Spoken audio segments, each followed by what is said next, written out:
Please like and subscribe to my YouTube channel, Kids Moral Stories. कहानी बारिश के कतरों का त्यौहार। अहमदपुर का कस्बा घूमने वाली पहाड़ियों के दरमियान आराम से आबाद है। ये कस्बा जदीद ज़िंदगी के शहर से अलग है। उसकी दिलकशी उसकी सादगी में थी और जो लोग उसे घर कहते थे वो सुस्त रफ्तार को पसंद करते थे। अहमदपुर बहुत सी चीज़ों के लिए जाना जाता था।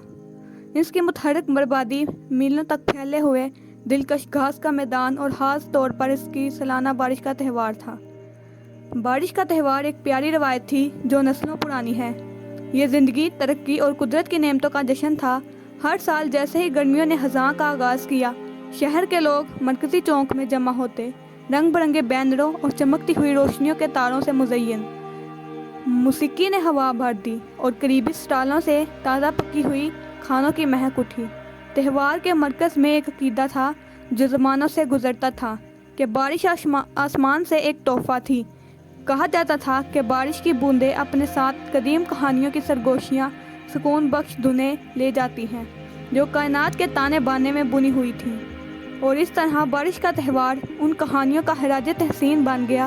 एक ऐसा वक्त जब शहर के लोग सुनने, इश्तराक करने और अपनी तहलीक करने के लिए जमा होंगे।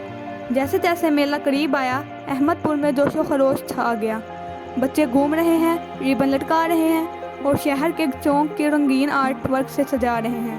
भूरे कंदीम बलूत के दरख्त के नीचे जमा थे और उनकी आंखें गुजरे हुए त्योहारों की यादों से चमक रही थी। उनमें मारिया भी थी जो कहानी सुनाने का शौक रखती थी। एक मेहरबान खतून थी। मारिया को कहानियाँ बुनने की अपनी सलाहियत के लिए दूर दूर तक जाना जाता था, जो सामईन को दूर दराज इलाकों तक पहुँचा सकती थी। उसकी कहानियाँ तख़य्युल और हिकमत का मजमुआ थी और हर साल बारिश का त्यौहार में उसका बेसब्री से इंतज़ार किया जाता था। ताहम ये साल मुख्तलिफ था।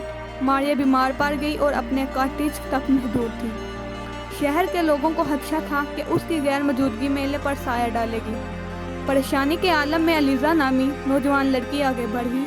अलीज़ा दुनिया के बारे में नाकाबिले तस्खीर तजस्सुस के साथ ख्वाब देखने वाली थी।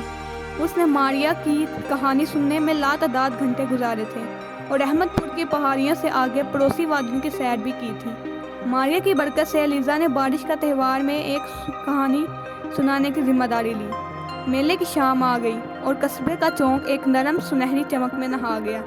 अलीज़ा जमा हजूम के सामने खड़ी थी। उसके दिल में उम्मीद और घबराहट की आमेज़िश थी। जैसे ही बारिश की पहली बूंदें गिरने लगी, उसने एक गहरा सांस लिया और अपनी कहानी शुरू की। उसकी आवाज़ बारिश की तरह रक्स करने सुनने वालों को सफ़र पर ले जाती थी। उसने दूर दराज की ज़मीनों की बात की जहां आसमान पर सितारों की नदियां बहती थीं, जहां पहाड़ कदीम राजों को सरगोशी करते थे और जहां जंगलात हवा की धुनों के साथ गाते थे। अलीज़ा के अल्फाज ने शहर के लोगों को जहनों में वाज़ेह तस्वीर पेंट की और वो उसकी कहानियों सुनने की सलाहियत के शहर में मुब्तला हो गए। जैसे ही अलीज़ा की कहानी अपने अरूज पर पहुंची, बारिश मज़ीद बदतरीज गिरने लगी। उसकी नरम ताल कहानी को दिल की धड़कन की तरह वक्फे वक्फे से रोक रही थी।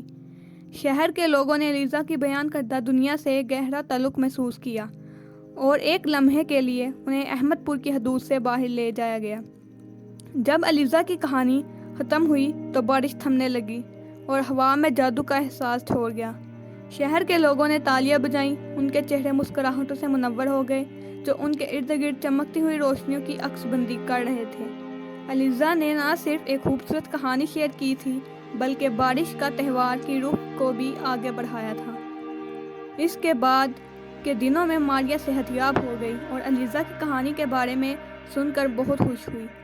उस नौजवान लड़की ने न सिर्फ मारिया के जूते भरे थे, बल्कि उसने पुरानी रवायत में नई ज़िंदगी का सांस लेते हुए अपना रास्ता भी बना लिया था। मारिया ने अहमदपुर में कहानी सुनाने की मिरास को महफूज रखने के लिए दिली शुक्रिया अदा करते हुए अलीज़ा को गले लगा लिया। इस साल का बारिश का त्यौहार शहर के लोगों के दिलों में एक याद बन गया। ये कहानियों की ताकत और एक नौजवान लड़की की महबूब कहानीकार के जूतों में कदम रखने की सलाहियत का सबूत था। जैसे जैसे साल गुजरते गए, अलीज़ा ने अपनी कहानियाँ बांटना जारी रखा। हर बारिश का त्यौहार नस्लों के दरमियान बंधन का रिश्ता, जश्न और जो माजी से हाल में कहानियाँ लेकर जाता है।